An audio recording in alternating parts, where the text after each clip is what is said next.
बिस्मिल्लाहिर्रहमानिर्रहीम। अस्सलाम वालेकुम एवरीवन। उम्मीद है आप सब खैरियत से होंगे। आप देख रहे हैं मेरा YouTube channel science teaching zone, जहां आज हम फ़र्स्ट ईयर के न्यू सिलेबस के अकॉर्डिंग चैप्टर नंबर 1 के टॉपिक फाइलम इकाइनोडर्मेटा को डिस्कस करने लगे हैं।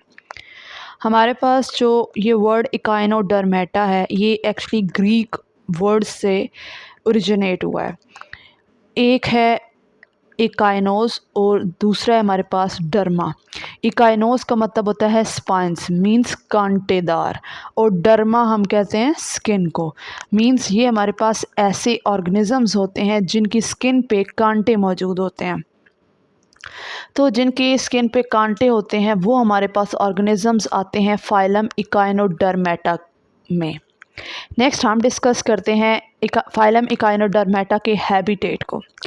तो ये रहते हैं मैरीन इन्वायरमेंट में। ज़्यादातर ऑर्गेनिजम्स फ्रीली मैरीन में रह रहे होते हैं, और कुछ ऐसे होते हैं जो किसी भी सबस्ट्रेट के साथ अटैच होकर अपनी लाइफ को स्पेंड कर रहे होते हैं।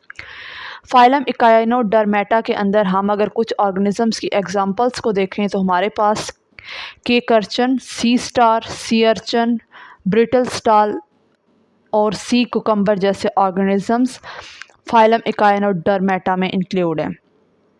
अब हम डिस्कस करते हैं इनकी बॉडी शेप के बारे में। इनके ऑर्गेनिजम्स जो होते हैं वो डिफरेंट शेप्स के होते हैं, मींस कुछ बिल्कुल फ्लैट होते हैं जैसे बिस्किट होता है। उसकी एग्जांपल में हमारे पास आता है केक अर्चन। इसकी शेप क्या होती है? फ्लैट होती है, लाइक अ बिस्किट। उसके बाद हमारे पास सी स्टार है। सी स्टार हमारे पास स्टार शेप ऑर्गेनिज्म होता है और इसकी जो आर्म्स होती हैं वो शॉर्ट होती हैं। नेक्स्ट हमारे पास फाइलम इकाइनोडर्मेटा का ऑर्गेनिज्म आता है सी अर्चन।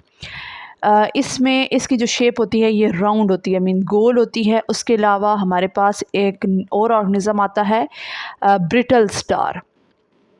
ब्रिटल स्टार जो ऑर्गेनिज्म होता है इसकी भी शेप स्टार की तरह होती है, लेकिन इसमें क्या होता है, इसकी आर्म्स क्या होती हैं? लॉन्ग होती हैं। देन हमारे पास इसमें आते हैं सी कुकम्बर। सी कुकम्बर की जो शेप होती है वो लॉन्ग होती है और इनकी बॉडी क्या होती है? सॉफ्ट सी होती है। अब हम डिस्कस करते हैं फाइलम इकाइनोडर्मेटा के बॉडी स्ट्रक्चर के बारे में। तो फाइलम इकाइनोडर्मेटा में ऑर्गेनिज्म हमारे पास जो आते हैं वो ट्रिप्लोब्लास्टिक ऑर्गेनिजम्स होते हैं, मतलब वो कंप्लीट बॉडी अपनी 3 embryonic layers means ectoderm, endoderm और मीजोडर्म से बनाते हैं। उसके अलावा फाइलम इकाइनोडर्मेटा होते हैं ड्यूट्रोस्टोम। इससे पहले हमने एक टर्म पढ़ी है प्रोटोस्टोम्स। ये हमारे पास क्या होते हैं? ड्यूट्रोस्टोम। तो ड्यूट्रोस्टोम हमारे पास वो वाले ऑर्गेनिजम्स होते हैं जिनका जो एनस डेवलपमेंट होती है वो माउथ के बनने से पहले डेवलप होती है। अब ऐसे ऑर्गेनिज्म जिनका माउथ बनने से पहले उनका एनस डेवलप होता है, उन ऑर्गेनिज्म को हम कहते हैं ड्यूट्रोस्टोम्स। उसके अलावा ये हमारे पास सीलोमेट ऑर्गेनिज्म होते हैं, मींस इनकी बॉडी कैविटी होती है। अगर हम इनकी सिमेट्री की बात करें तो इनकी लार्वा स्टेज पे सिमेट्री जो होती है बायलैटरल सिमेट्री होती है, मींस उनको अगर हम वन प्लेन में कट करते हैं तो वो लेफ़्ट और right same shape, same mirror image रखते हैं। जबकि जब ये ग्रो कर जाते हैं, ये अडल्ट स्टेज पे आते हैं, तो इनके पास रेडियल सिमेट्री होती है, मींस इनको अगर हम किसी भी एंगल से कट करते हैं तो उनके पास सेम मिरर इमेज ही होता है।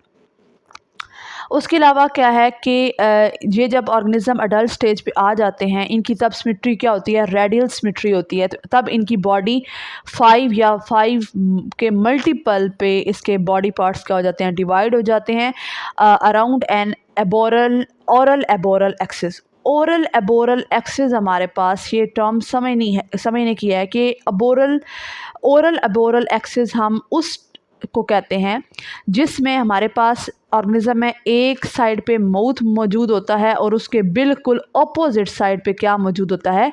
एनस। तो इस एक्सिस को हम क्या कहते हैं? Oral aboral axis. उम्मीद है आपको ये टर्म समझ आ गई होगी। अब हम इसमें एग्ज़ाम्पल देख लेते हैं। जैसे आपको ये सी स्टार ऑर्गेनिज़म की शेप नज़र आ रही है। जैसे हमने बात की कि इसकी जो रेडियल सिमेट्री पे इसके बॉडी पार्ट्स 5 या मल्टीपल ऑफ 5 में डिवाइड हुए होते हैं और ओरल एबोरल एक्सिस पे डिवाइड हुए होते हैं। मींस अब जैसे यहाँ पे आपको इसका माउथ पार्ट लोअर, इसका जो माउथ होता है ना, ये बॉडी के लोअर साइड पे मौजूद होता है एक साइड पे, और इसके बिल्कुल अपोजिट साइड पे इसका मौजूद होता है एनस। अच्छा, जो इसका जो माउथ होता है ना, वो मौजूद तो लोअर साइड पे होता है, तो ये ओपन हो रहा होता है एक सुराख के ज़रिए। ये जहाँ पे जो आपको सुराख नज़र आ रहा है, इस सुराख को हम क्या कहते हैं? मैड्रीपोराइट। फिर यहाँ पे एक कैनाल, इसी सुराख के पास एक कैनाल मौजूद होती है। इस कैनाल को हम कहते हैं स्टोन कैनाल कहते हैं। नेक्स्ट हम देखें तो इसकी जो माउथ होता है, इसके अराउंड क्या मौजूद होता है? रिंग कैनाल मौजूद है। जो आपको जो सर्कल में कैनाल नज़र आ रही है, कैनाल कहते हैं जैसे ट्यूब लाइक को, वेजल्स को, नालियों को, उसे हम क्या कहते हैं? कैनाल। यहाँ पे इसकी क्या मौजूद होती है? रिंग कैनाल मौजूद होती है। रिंग कैनाल से 5 रेडियल कैनाल्स, एक इस आर्म में, एक इसमें, एक इसमें, एक इसमें और एक इसमें, 5 इसकी क्या होती हैं? रेडियल कैनाल्स होती हैं। अब फॉर एग्जांपल आप देखें, ये आपको ब्लू में रेडियल कैनाल नज़र आ रही है, तो यहाँ पे ये जो आपको रेड कलर की नज़र आ रही है, हर रेडियल कैनाल से बहुत सारी लेटरल कैनाल्स, जो ये आपको ब्लू के ऊपर रेड कैनाल्स नज़र आ रही हैं, इनको हम क्या कहते हैं? Lateral canals. तो यहाँ पे बनाया हुआ सिर्फ एक ही आर्म में ये जो स्ट्रक्चर होता है, ये हर एक में ऐसे मौजूद होता है। उसके अलावा जो यहाँ पे आपको, यहाँ पे इसका सर्कुलर रेड के ऊपर शो हो रहा है स्ट्रक्चर, इसको हम कहते हैं एम्प्यूल। उसके अलावा यहाँ पे इसके आर्म्स के अंदर छोटे छोटे प्लेट्स मौजूद होती हैं। और अब अगर हम इकाइनोडर्मेटा के बॉडी स्केलेटन की बात करें, तो इनका जो स्केलेटन होता है वो इनसाइड मौजूद होता है, और इनके फिर स्केलेटन को हम क्या कहते हैं? एंडोस्केलेटन। और ये किससे मिल के बना हुआ होता है? कैल्केरियस मटेरियल से, मींस कैल्शियम से मिल के बना हुआ होता है। Exoskeleton is in the form of plates. जैसे अभी मैंने आपको पिक्चर में दिखाया है कि इसके अंदर छोटी छोटी प्लेट्स मौजूद होती हैं। ये जो एक्सोस्केलेटन होता है इनका, वही ये क्या बनाते हैं? प्लेट्स बनाते हैं, और इन प्लेट्स को स्पेसिफिक टर्म से रिप्रेजेंट किया जाता है, जो कि क्या है? ऑसिकल्स। अब ये जो एक्सोस्केलेटन प्लेट्स बनाता है, ये कैसे बनाता है? ये डिराइव्ड होती हैं एम्ब्रियोनिक लेयर मेसोडर्म से, और ये फिर बाद में स्किन से बाहर में हमें नज़र आती हैं। उसके अलावा यहाँ पे आप देखें तो ये आपको बाहर स्पाइंस नज़र आ रहे हैं इसकी स्किन के बाहर ना, ये भी क्या करते हैं? यही बनाते हैं इन स्पाइंस को भी। ये जो प्लेट्स हैं ऑसिकल्स, यही स्पाइंस बनाती हैं इनकी स्किन पर। जैसे हमने इनके टॉप पे इंट्रोडक्शन में डिस्कस किया था कि फाइलम इकाइनोडर्मेटा के अंदर वो ऑर्गेनिजम्स आते हैं जिनकी स्किन के ऊपर कांटे मौजूद होते हैं। नेक्स्ट जो हमारे पास फाइलम इकाइनोडर्मेटा के अंदर एक ख़ास किस्म का वाटर वेस्कुलर सिस्टम मौजूद होता है, जो उसकी जो रेडियल कैनाल्स और लेटरल कैनाल्स हैं उनके अंदर वाटर मौजूद होता है, जो इसको क्या करती हैं? हेल्प आउट करती हैं फीडिंग में और मूवमेंट में। अब इसको डिस्कस करते हैं कि they have water vascular system consist of tubes and spaces present in coelom. जो इसकी बॉडी कैविटी होती है, उसके अंदर जो ट्यूब्स और स्पेसिस वगैरह होती हैं, वहाँ पे वाटर वेस्कुलर सिस्टम इनका प्रॉपर मौजूद होता है। ट्यूब्स और स्पेसिस के अंदर इनके वाटर मौजूद होता है। ये अपना ये वाला सिस्टम मूवमेंट और फीडिंग के लिए इस्तेमाल करते हैं। ये जो वाटर वेस्कुलर सिस्टम होता है, ये किस पर कॉन्सिस्ट कर रहा होता है? कैनाल और ट्यूब फीट पर। ये जो पीछे हमने यहाँ पे देखी हैं, ये जो लेटरल कैनाल्स, यही इनकी क्या कहलाती हैं? ट्यूब फीड्स कहला रही होती हैं। यही क्या करती हैं? जब इसके अंदर से पहले पानी इनके अंदर भरा हुआ होता है, और जब इनके अंदर से पानी निकलता है तो क्या होता है कि ये जाके किसी भी सब्सट्रेट के साथ अटैच होकर अपनी बॉडी को क्या करती हैं? पुल करती हैं। जो रिंग कैनाल होती है उसने सराउंड किया हुआ होता है माउथ का, ये भी टर्म हम डिस्कस कर चुके हैं डायग्राम के अंदर। माउथ क्या होता है? ओपन होता है बाहर वाली साइड से एक सीव लाइक प्लेट पोर के ज़रिए, जिसे हम क्या कहते हैं? मैड्रीपोराइट कहते हैं। ये अब यहाँ पे थियोरेटिकल टर्म्स लिखी हुई हैं जो अभी अभी हमने डिस्कस किए हैं। डायग्राम में कि 5 रेडियल कैनाल्स जो होती हैं रिंग कैनाल से निकल रही होती हैं और मैनी लैटरल कैनाल्स जो हैं वो हर रेडियल कैनाल से निकल रही होती हैं, जैसे मैंने आपको डायग्राम में दिखाया है। जो लैटरल कैनाल होती है ये ख़त्म कहाँ पे होती है, ट्यूब फीट पे ख़त्म होती है, और यही ट्यूब फीट क्या करते हैं, इसको सेपरेट के साथ अटैच करवाते हैं। ट्यूब फीट अब हम किन्हें कहते हैं कि जो हमारे पास इसके वाटर वेस्कुलर सिस्टम की एक्सटेंशन होती है, जो बाहर वाली साइड पे ये निकला हुआ, तो उसे हम क्या कहते हैं, tube feet, tube foot, feet. अब अगर जैसे मैं मूवमेंट का बताया है कि जो इसका वाटर वेस्कुलर सिस्टम है ये इसको मूवमेंट में और फीडिंग में हेल्प करता है, तो इसका मैकेनिज़्म ऑफ मूवमेंट क्या होता है कि फॉर एग्जांपल आप ये देखें कि ये ना इसकी रेडियल कैनाल, अब हमने इस डायग्राम को यहाँ से जस्ट थोड़ा सा इसका इतना हिस्सा थोड़ा जो है वो एलेबोरेट किया है यहाँ पे। तो ये वाला हिस्सा है इसका कौन सा आ रहा है, ये रेडियल कैनाल है। जो ये वाली और ये वाली है ये इसकी क्या है, लैटरल कैनाल्स हैं, और ये जो ऊपर इसका थोड़ा रिंग लाइक स्ट्रक्चर ये क्या हमने अभी डिस्कस किया, एम्प्यूल है। जब पानी जो है इसका यहाँ से आता है, ये जब यहाँ से निकलता है ना, तो इससे क्या होता है, ये अपनी इसकी बॉडी पानी निकलने की वजह से कॉन्ट्रैक्ट हो जाती है और फिर ये पुल होती है और ये सेपरेट के साथ क्या हो जाती है, ट्यूब फीड के ज़रिए अटैच हो जाती है। इनमें अगर हम डाइजेस्टिव सिस्टम को डिस्कस करें तो इनका डाइजेस्टिव सिस्टम ट्यूब लाइक होता है। ये कॉन्सिस्ट कर रहा होता है माउथ पर, oesophagus, food pipe, then stomach, उसके बाद इंटेस्टाइन, फिर इनका रेक्टम आता है, फिर एंड कहाँ पे होता है, एनस। जो अभी हमने कहा कि माउथ और एनस इनका क्या होता है, बिल्कुल ऑपोजिट साइड पे मौजूद होता है, जिसे हम ओरल एबोरल एक्सिस भी कहते हैं। अगर इनके रिस्पायरेटरी और एक्सक्रीटरी सिस्टम को देखें तो इनमें कोई स्पेशलाइज्ड ऑर्गन नहीं मौजूद होता।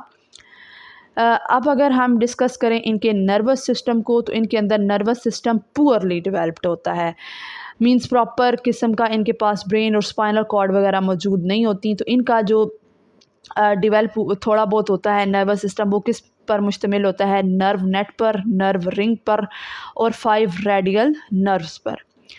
अब हम देखते हैं इनके अंदर रिप्रोडक्शन को। तो रिप्रोडक्शन में ये ऐसे ऑर्गेनिजम्स होते हैं जो यूनिसेक्सुअल होते हैं और ये एसेक्सुअल रिप्रोडक्शन भी करते हैं। तो एसेक्सुअल रिप्रोडक्शन में ये क्या करते हैं, अपनी बॉडी को डिवाइड करते हैं, और उसके अलावा ये और क्या कर सकते होते हैं कि ये अपनी बॉडी का अगर कोई पार्ट लॉस्ट हो जाता है तो उसको दोबारा से रीजनरेट भी कर सकते होते हैं। अब इनके पास सेंसरी रिसेप्टर्स भी मौजूद होते हैं। सेंसरी रिसेप्टर अब इनके पास किसी भी चीज़ को, किसी भी शिकार करने वाला है या कोई भी उनको ख़तरा हो तो उसको वो डिटेक्ट वगैरह किससे करते हैं, फूड को कैसे डिटेक्ट करते हैं, उसके लिए इनके पास सेंसरी रिसेप्टर्स मौजूद होते हैं। इनके ट्यूब फीट पर और इनकी बॉडी की सरफेस पर कुछ सेंसरी रिसेप्टर्स भी मौजूद होते हैं। इनके अंदर एक ख़ास किस्म का अमल पाया जाता है जो इनको बाकियों से काफ़ी यूनिक भी बनाता है। ये रीजनरेशन के काबिल होते हैं। मीन्स रीजनरेशन से मुराद कि अगर इनकी बॉडी का कोई भी पार्ट, फॉर एग्ज़ाम्पल हमारे पास अगर ये ऑर्गेनिज़म है, इनका यहाँ से किसी भी एक्सीडेंटल किसी भी वजह से यहाँ से अगर इसका एक आर्म क्या होता है लॉस्ट हो जाता है, तो ये ऐसे ऑर्गेनिज़म्स होते हैं जो अपना ये आर्म क्या कर लेते हैं, दोबारा से रीजनरेट कर लेते हैं। तो ये क्या करते हैं, ये इस काबिल होते हैं कि अपनी किसी भी लॉस्ट बॉडी पार्ट को दोबारा से बनाने के काबिल होते हैं। कुछ जो स्पेशल ऑर्गेनिज़म है जैसे सी स्टार और ब्रिटल स्टार्स हैं, ये क्या करते हैं खुद ब खुद, जब इनको कोई ख़तरा नज़र आता है ना, तो ख़तरे के वक्त ये क्या करते हैं, अपने कुछ बॉडी पार्ट्स को खुद ही गिरा देते हैं, खुद ही उनसे कट ऑफ हो जाते हैं। तो जब ख़तरा टल जाता है तो दोबारा से अपने उस बॉडी पार्ट को क्या कर लेते हैं, रीजनरेट कर लेते हैं, और उनकी बॉडी क्या हो जाती है, कंप्लीट हो जाती है। अब हम फाइलम कॉर्डेटा को डिस्कस करेंगे। इसकी फाइलम कॉर्डेटा ऐसा फाइलम है जिसमें हम इंसान भी इंक्लूड हैं, कॉर्डेट्स हमें भी कहा जाता है। तो इसके कुछ फीचर्स को डिस्कस कर लेते हैं कि सबसे पहले हम डिस्कस करते हैं इसके बॉडी स्ट्रक्चर को। इनकी जो सिमेट्री होती है वो बायलैटरल होती है। ये ट्रिप्लोब्लास्टिक ऑर्गेनिजम्स होते हैं। ये भी क्या होते हैं, ड्यूट्रोस्टोम्स होते हैं और सीलोमेट्स होते हैं। ये सारी की सारी टर्म्स के हैं, अभी आज के लेक्चर में भी हमने डिस्कस किए हैं। नेक्स्ट हम इनकी यूनिक करैक्टरिस्टिक्स को देखें कि ये कौन कौन सी ऐसी इनमें यूनिक करैक्टरिस्टिक हैं कि जिनकी वजह से ये बाकी सारे फाइलम से क्या है, डिफरेंट है। तो सब इसमें मेन 4 यूनिक करैक्टरिस्टिक हैं। सबसे पहले जो हमारे पास आती है वो है नोटोकॉर्ड। नोटोकॉर्ड क्या है? ये इन फाइलम के अंदर जितने भी ऑर्गेनिजम्स होते हैं उनके अंदर जब ये एम्ब्रियोनिक लाइफ पे होते हैं, एम्ब्रियोनिक स्टेज पे होते हैं, तब ही इनके अंदर सब के अंदर नोटोकॉर्ड डेवलप हो जाती है। अब नोटोकॉर्ड है क्या? नोटोकॉर्ड हमारे पास rod like semi rigid body होती है वैक्यूलेटेड सेल की। ये क्या होती है? ऑर्गेनिजम्स के अंदर उनकी जो बॉडी की पूरी लेंथ होती है, जितनी उनकी लंबाई होती है गट से लेकर डॉर्सल नर्व कॉर्ड तक, ये हर पूरी की पूरी लेंथ में क्या होती है? बड़ी हुई होती है। नोटोकॉर्ड वहाँ पे मौजूद होती है।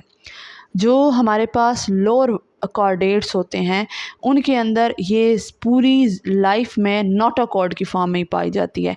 जबकि वर्टिब्रेट्स में ये पार्शली या इंटायरली रिप्लेस्ड हो जाती है वर्टिब्रल कॉलम में जब ये डेवलप हो रही हो, मतलब डेवलपमेंट के दौरान जो नोटोकॉर्ड है ये वर्टिब्रेट्स के अंदर वर्टिब्रल कॉलम में कन्वर्ट हो जाती है, मीन्स बैकबोन ये बना देती है।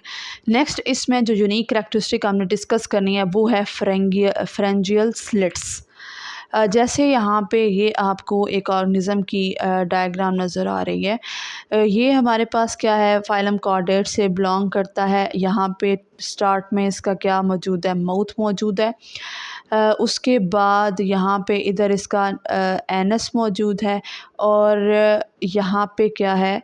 पोस्ट एनल टेल मौजूद होती है। ये अब हर ऑर्गेनिज़म में मौजूद नहीं होती, कुछ ऑर्गेनिज़म में होती है, कुछ में ये सिर्फ कुछ टाइम के लिए होती है, बाद में ख़त्म हो जाती है। यहाँ पे आपको ये जो ओपनिंग्स नज़र आ रही हैं, यहाँ पे छोटे छोटे सुराख नज़र आ रहे हैं, यही हमारे पास क्या है? फ्रेंजियल स्लिट्स होती हैं।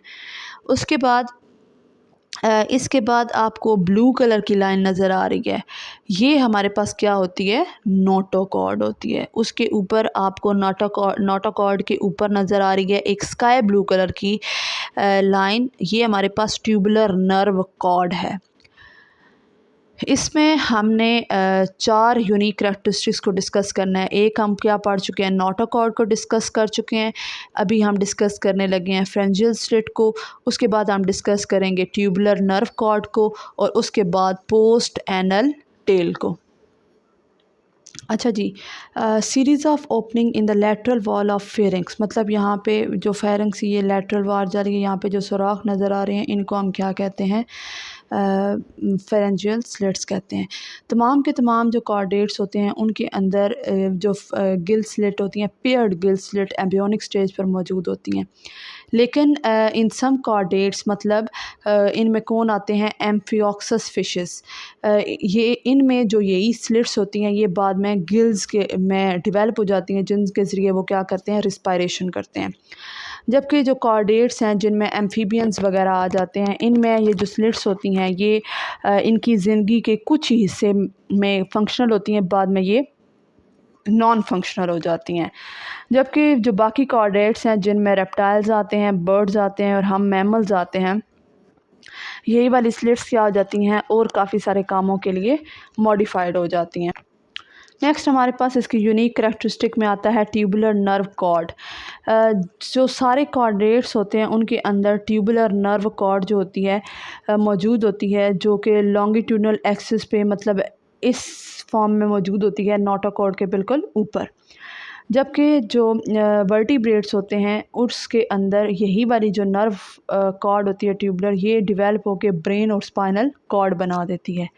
उसके बाद हमारे पास इसकी जो फोर्थ यूनिक करैक्टरिस्टिक आती है, जो इसको बाकी सारे फाइलम्स से यूनिक करती है, वो आती है पोस्ट एनल टेल। क्या है? Post anal tail. ये क्या होती है? जितने भी कॉर्डेट्स होते हैं ये पीछे एनस के बिल्कुल पीछे, मतलब दुम टाइप ये डेवलप करते हैं स्ट्रक्चर को, जिससे हम क्या कहते हैं? पोस्ट एनल टेल कहते हैं।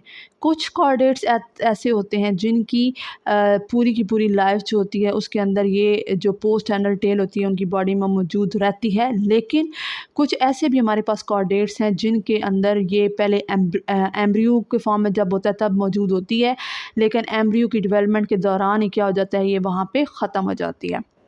अब हम डिस्कस करते हैं कॉर्डेट्स के मेजर ग्रुप्स।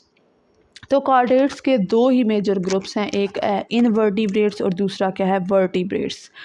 इन टर्म से आप अच्छी तरह से वाकिफ़ भी होंगे। इनवर्टिब्रेट्स अब उन ऑर्गेनिज़म को कहा जाता है जिनकी बैकबोन नहीं होती, और वर्टिब्रेट्स उन ऑर्गेनिज़म्स को कहा जाता है जिनकी बैकबोन होती है।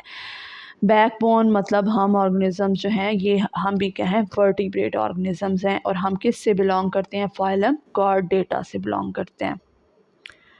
अब हम जो हैं देख लेते हैं मज़ीद इनवर्टिब्रेट्स कॉर्डेट्स को। तो हम डिस्कस कर रहे हैं फाइलम्स को।